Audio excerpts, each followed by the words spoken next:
Welcome back, dear traveler. I hope you enjoyed your break, because we are extremely excited to get back to work. Today, we'll continue our survey of planet 4546b, a fascinating and often terrifying planet primarily covered with water, and first documented in the interactive documentary Subnautica. If you forgot about our previous exploration entirely, rest assured that you can find the visual log of Part 1 in the description. And if you forgot who I am, allow me to reorient you. I am Dr. Felix Nebula, and you are currently aboard the dimension-hopping bioship Manta. Brace yourself, because now, we'll be traveling further than ever before, and into a biome so deep and mysterious that it's almost supernatural. Keep your eyes peeled, dear traveler. Some say that this region is haunted.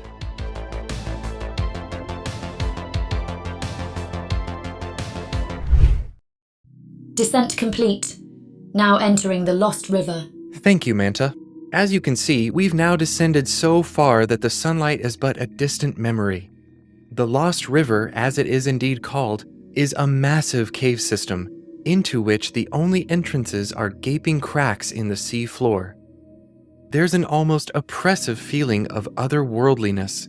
Along the cave floors, we see the greenish glow of alkaline brine pools, while nearly transparent flora dot the craggy landscape and hostile fauna patrol the dark caverns. Temperatures in this biome rarely rise above 10 degrees Celsius or 50 degrees Fahrenheit, making it not only dark and scary, but also cold. Fortunately, I just happened to see one organism that is neither hostile nor frightening. Manta, please use your patented OmniGrab array to bring one on board. Astounding, wouldn't you say? Like the peeper we saw in the previous leg of our journey, the Reginald, as it is called, possesses two very large, well-developed eyes. But other than that, the resemblance is not so apparent. First, and most obviously, is the enlarged, bioluminescent tail fin. In fact, the Reginald's posterior fins appear to be a fusion of three separate fins: long dorsal and ventral fins with a pseudo-caudal fin between them. That reminds me of certain sunfish species on Earth. Quite so, but unlike sunfish, the Reginald has undergone further specialization. For example, it has no pectoral fins at all. The single continuous fin at the rear is stiffened on its anterior and flexible on the posterior edge, which allows the great masses of muscle within the main body to move the fins in lateral motion opposite to each other, providing forward thrust in a kind of alternating sculling pattern. The Reginald's body itself acts as a rudder, limiting lateral displacement. It would seem that such a fin arrangement would be inefficient for rapid locomotion, but while it prefers to move fairly slowly, like the ocean sunfish of Earth, it is capable of surprising bursts of speed when necessary. Finally, this fin's distinctive purple glow may also play a part in this species' mating rituals. That's fascinating, Doctor, but I don't observe a mouth. How does it eat? An excellent lack of observation. The Reginald is, in fact, a filter feeder. At its anterior region, you'll notice four forward-facing, gill-like orifices that serve to strain out plant material and algae from the water. This adaptation is reminiscent of similar filter-feeding strategies observed in many species of planktivorous fish on Earth, such as the basking shark and the whale shark. Generally, the Reginald is shy and reclusive, so we are fortunate to have spotted it so quickly. However, it is also part of a larger food chain, and it is a preferred food item by many more aggressive species. Speaking of which, Manta, I think we've drawn the attention of a much more dangerous creature. Switching to silent mode. All systems dark. Good. Thank you, Manta. I don't think we have much to worry about, but on this planet, caution is a virtue. The spectral titan we see gliding through the green abyss before us is called the Ghost Leviathan. And the reason for its name is clear. Its haunting visage is like something manifested by our deepest nightmares. That might be a little much, Doctor. Yes, you're right, because in fact, the Ghost Leviathan is a uniquely fascinating creature. This may alarm you to know, but this is actually the juvenile form of the species, and this region is its nesting ground. You see, nearby there is an apparently ancient variety of flora known only by a single specimen. It's called the Giant Cove Tree, and nestled within its gnarled tangle of vines, one can observe spheres of transparent blue membrane glowing from deep within. These are the eggs of the ghost leviathan, and though we have much to learn about the early stages of their life cycle, it is clear that after hatching, juveniles will remain in the tree cove for some time. Eventually, however, they will move into the Lost River proper, gradually growing into their roles as voracious predators. Here, their diet appears to primarily consist of fauna such as ghost rays and river prowlers. Interestingly, there is evidence to suggest that juvenile ghost leviathans may also engage in cannibalistic behavior. Indeed there is. This may seem brutal, but in fact, the consumption of smaller or weaker members of one's own species is not uncommon among predatory organisms. Now, before we continue, let's take a closer look at their overall morphology. As you can see, the ghost leviathan's body, extraordinarily long and serpentine, exhibits a transparent outer membrane, which covers a muscular blue inner body, which itself possesses a series of bioluminescent organs. Scans indicate that this inner body exhibits a similar morphology to the previously described ampulle. You're right. You can even see similar electrical prongs. Perhaps the two are distantly related. Though, of course, the prongs in the ghost leviathan are entirely surrounded by that taut, transparent membrane. This likely serves as extra protection, while also allowing for enhanced maneuverability, especially within the confined spaces of the Lost River. In any case, it is the head of this creature that is perhaps most striking. 12 glowing yellow eyes are embedded between twin lateral extensions of cartilage, very similar to the cephalofoil of Earth's hammerhead sharks. Truly, this is an intimidating form to see emerging from the darkness. Now, as the juvenile ghost leviathans approach maturity, it appears that they undergo a significant ontogenetic shift in habitat preference, as their increasing size eventually necessitates their migration from the Lost River to more open biomes. Indeed, the ghost leviathan will continue to grow, and it appears that they never stop. I'll let your imagination do with that information what it will, because I'm afraid it's time for us to leave this particular region. As always, we have much more to see. We'll move now to a very unique biome, much smaller and more isolated than the others we've seen so far. A single cave known primarily for its high abundance of jellyshrooms. What is this place called, Doctor? The Jellyshroom Cave. Right, yes, that makes sense. As we descend into the darkness of this cave, you'll likely notice that the jellyshrooms aren't hard to spot. In many ways, they resemble a fungus, but with a transparent, purple-hued bioluminescent membrane that forms its pileus. In contrast to this fragile, dome-like structure is a tough base, and it is here that we just might find our next creature. Manta, please be careful on approach. We don't want to disturb. Whew, that was close. Those were some quick reflexes, Manta, thank you. As you can see, our dear traveler, lurking within the jellyshroom is a large creature known colloquially as the crab snake. The reason for this moniker is immediately clear. Its long serpentine body terminates in a mouth surrounded by a pair of pincer-like mandibles, as well as 2 pairs of vicious fangs. Note that it appears to have no eyes at all. Disturbingly, it uses its pincers to seize and hold its prey, allowing its fangs and inner jaws to tear it to pieces. Perhaps a little warning would be prudent next time. Yes, perhaps so, though it's certainly less interesting that way. In any case, though its physical appearance is intimidating, the crab snake is intriguing for another reason. It is found only here, in the relative darkness of the Jellyshroom Cave, where it lives in symbiotic relationship with the jellyshroom itself. Manta, would you provide a definition for us?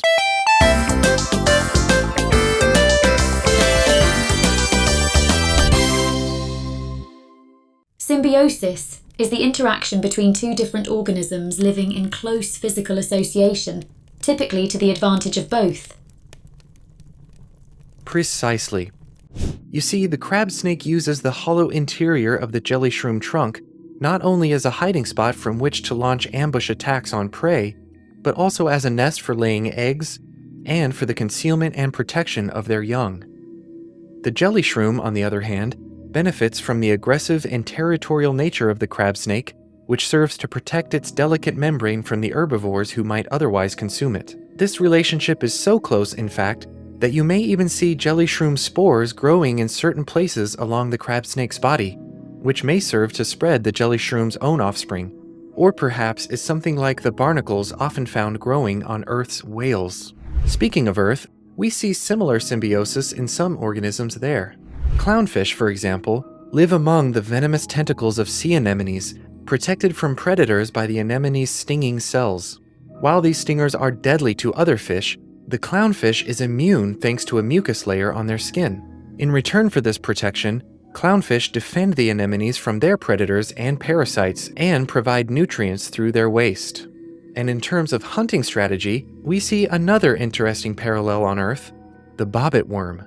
While the crab snake lies in wait, suspended vertically within a jellyshroom, the bobbit worm buries itself in the sea floor, leaving only their antennae exposed to sense passing prey. When they do sense prey, both species use their powerful mandibles to pull prey down and into their awaiting mouth. Is this what humans call nightmare fuel? To some, perhaps, but if you think that's bad, don't look up how this creature got its name. And with that, I think it's best to return this one back home. We've got much more to cover, and I think it's time to go even deeper. We're coming now to a much larger biome, this one an open expanse, where enormous formations of rock twist through the deep blue, and the relative dark is broken only by bizarre bioluminescent spheres anchored to the sea floor by root-like tendrils. This is the Grand Reef, and though its name implies a region bursting with life, it is in fact quite the opposite. The life forms that are found here are often unique and highly specialized. Keep an eye out because I think... Yes, do you hear that? I believe that is the creature I had hoped to see. Manta, please approach slowly. We don't want to risk startling this one. This, our dear traveler, is what is known as a crab squid. Interestingly, it is neither crab nor squid, though it does bear some resemblances to both. First, and perhaps most obvious, is its outer body, a translucent sac apparently composed of collagen fibers and elastic proteins. Somewhat reminiscent of comb jellyfish on Earth, this outer sac allows the crab squid to not only regulate buoyancy, but its transparent nature also serves to reduce this creature's silhouette from would-be predators. Interior to this sac, there appears to be a semi-rigid mantle, but fascinating. Where one might expect to find the brain, this large organ is actually its stomach. Scans indicate that it is lined with a thick, muscular wall and contains numerous chitinous plates within, which seem to assist in grinding down tough prey. Of course, it's equally hard to miss the anterior cluster of 4 large, highly developed eyes, each appearing to be well adapted to the dim light conditions here in the Grand Reef. They also appear to exhibit a reflective layer very similar to a tapetum lucidum that enhances light sensitivity by reflecting light back through the retina.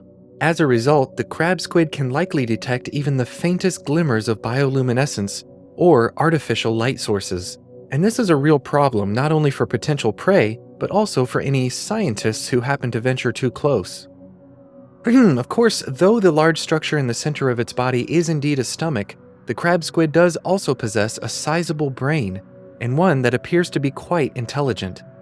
In fact, some reports indicate limited tool use by this species, grasped between its 2 highly dexterous forelimbs. The other 8 limbs are tipped in fins and serve not only for locomotion through the water column, but also allow the crab squid to walk upright along the seabed. These limbs somewhat resemble those of horseshoe crabs, wouldn't you say? Yes, I would. But beyond its unique physical appearance, perhaps the most astounding aspect of this creature's biology is its ability to emit bursts of electromagnetic energy that can disrupt or damage not only electronic devices, but biological systems as well. Thankfully, the OmniGrab array will maintain this creature in a kind of suspended animation, so we have nothing to worry about. Well, that's good to know. But I am curious as to how exactly this electromagnetic pulsability functions. Yes, a good point. You see, the crab squid possesses a highly specialized electromagnetic organ located within the mantle. This structure appears to be composed of modified muscle tissue capable of storing and generating electrical charges, much like the electric eel on Earth. But unlike the electric eel, The crab squid does not appear to also utilize low-voltage discharge as a form of electrolocation. Instead, the crab squid's pulse is purely high voltage and likely designed for one single purpose: to stun anything that threatens it. The process of EMP generation appears to begin with the activation of specialized electrocytes within its electromagnetic organ. When stimulated by the nervous system, these electrocytes appear to pump sodium and potassium ions across their cell membranes, creating a potential difference. As more electrocytes are activated, the electrical charge builds up within the organ, storing a significant amount of energy. Now, when the crab squid needs to deploy its EMP, whether for defense or hunting, it appears to trigger a rapid release of the stored electrical energy from this organ, and it seems to do so through the synchronized depolarization of the electrocytes, causing them to discharge their stored charges simultaneously. Interestingly, it appears that the released energy is then focused and directed by a specialized structure that functions as a kind of discharge array. Manta, what is this structure composed of? Scans indicate a collection of highly conductive, collagen-based fibers arranged in a precise geometric pattern around the electromagnetic organ. Amazing. It appears that these fibers act as a biological antenna, shaping and directing the released electromagnetic energy into a focused pulse that radiates outward from the crab squid, traveling through the conductive seawater for a considerable distance. Now, in electronic devices, this EMP can induce strong electrical currents and voltages, causing temporary malfunction, data loss, or permanent damage. But in biological systems, this EMP can interfere with the normal functioning of electrically excitable cells, such as neurons and muscle cells, often leading to temporary paralysis, disorientation, or even unconsciousness in the affected organism. You do know that I am both biological and electronic, don't you? Of course, Manta, but you have nothing to worry about. The crab squid's EMP is most effective against organisms that rely on electric organs themselves. And in fact, it appears that the crab squid's extraordinary ability is the direct result of predation by a creature we discovered previously, the amp eel. Alas, this has been truly fascinating, but I'm afraid it's time to return this specimen back to the water. Look, there, just a few hundred yards ahead. Do you see them, Manta? Those enormous ruts in the seafloor? Precisely. Those are, in fact, tracks left by a tripodal titan called the sea treader leviathan. Now, I see the look on your face, dear traveler, but don't worry. These leviathans are relatively peaceful, so long as we stay out of its way. Of course, one of the most striking features of this leviathan is, well, its size. Sea treaders appear to exhibit 3 distinct size classes throughout their life cycle: small juveniles, medium subadults, and large, fully mature adults. For any size, though, their body is characterized by a large, armored carapace that houses its vital organs and a posterior pair of long, double-jointed limbs, along with a single forelimb. Actually, Doctor, scans indicate that while the hind limbs are used for locomotion, the front limb is a specialized structure that serves as the creature's head, mouth, and a beak. Utterly fascinating. I have to admit, this arrangement of both form and function is not something I've seen before. It makes me wonder if, at some point in the past, one or more forelimbs became integrated into the head structure, perhaps an extreme example of cephalization, allowing the sea treader to efficiently graze on the sea floor while still maintaining stability. Its behavior does seem to support this. As the creature moves slowly along, it appears to siphon plant material up through this highly flexible proboscis, if you will, and the deep ruts it leaves behind serve to uncover nutrients for multiple other organisms. And as we examine this creature's morphology further, you may also notice 2 large, elongated feelers that originate from the ventral posterior, extend anterior, and protrude forward, passing laterally along the head. These extensions appear to act as antennae, being highly sensitive to a range of chemical stimuli, allowing the sea treader to detect the sense of food sources, conspecifics, and potential threats. A critical adaptation for navigating along their preferred paths. But it looks like these antennae aren't the sea treader's only source of sensory input. They also possess a total of 4 compound eyes, each of which are composed of numerous ommatidia, individual optical units with their own lens, cornea, and photoreceptor cells. This is somewhat unusual in marine creatures, though we do see similar ocular arrangements in many crustaceans on Earth. And though compound eyes generally provide lower image resolution compared to single-lens eyes, the sea treader's ommatidia seem to be relatively large and are likely tuned to blue-green wavelengths, which would maximize light capture, even in the darker regions they seem to prefer. Now, as you've likely noticed, sea treaders don't often travel alone, and in fact, observations indicate that they are highly social, often forming herds consisting of individuals of varying ages and sizes, as noted previously. And if you listen closely, that is the sea treader's haunting form of acoustic communication, a loud echoing call that can be heard even at long distances. Manta, how are these sounds created? Scans indicate the sea treader utilizes a specialized organ, very similar to the phonic lips found in whales, located in the nasal passage. It is composed of dense, fibrous tissue that can be rapidly opened and closed by the contraction of surrounding muscles. Excellent. I had suspected as much. It would seem that as air is forced through the phonic lips, they vibrate, producing sound waves, something like we see in human vocal cords. And by controlling the tension and position of the phonic lips, as well as the pressure of the air passing through them, it appears that the sea treader leviathan can produce a wide range of vocalizations, from low-frequency rumbles to higher-pitched trills. And these vocalizations likely serve a variety of communicative functions, such as maintaining contact between herd members, coordinating group movements, and conveying information about potential threats or food sources. But now let's turn our attention from the sea floor, because I believe our sensors have picked up something slithering through the open water just above us. That's right, dear traveler. This is the adult form of the juvenile ghost leviathan we saw before. And as you can see, it can reach staggering sizes. Scans place this specimen at nearly 110 meters in length. But I should mention that the Grand Reef isn't the only place the adult form of these creatures can be found. Based on previous surveys of this planet, it appears that a majority of their population inhabits the large abyssal region beyond the crater, a region known simply as the Void. Little of their behavior in this region is known, as they are both mysterious and fiercely territorial. There are many reports of devastating ramming attacks, making extended study virtually impossible. However, even when this leviathan does attack, it doesn't appear to do so in order to feed. This is because while it is certainly capable of consuming large organisms, as adults, ghost leviathans primarily feed on microscopic organisms. Notice their gaping, rectangular mouth, well suited for scooping up hundreds of gallons of water at a time. That would explain their preference for the open expanse of the void. Creatures of this magnitude would need to travel a huge territory in order to consume enough matter. Precisely. And as stated previously, because they exhibit indeterminate growth, the maximum size for this creature has yet to be determined. Still, here in the Grand Reef, before they migrate to the crater's edge, they could be considered young adults, and they are certainly the apex predators of this biome.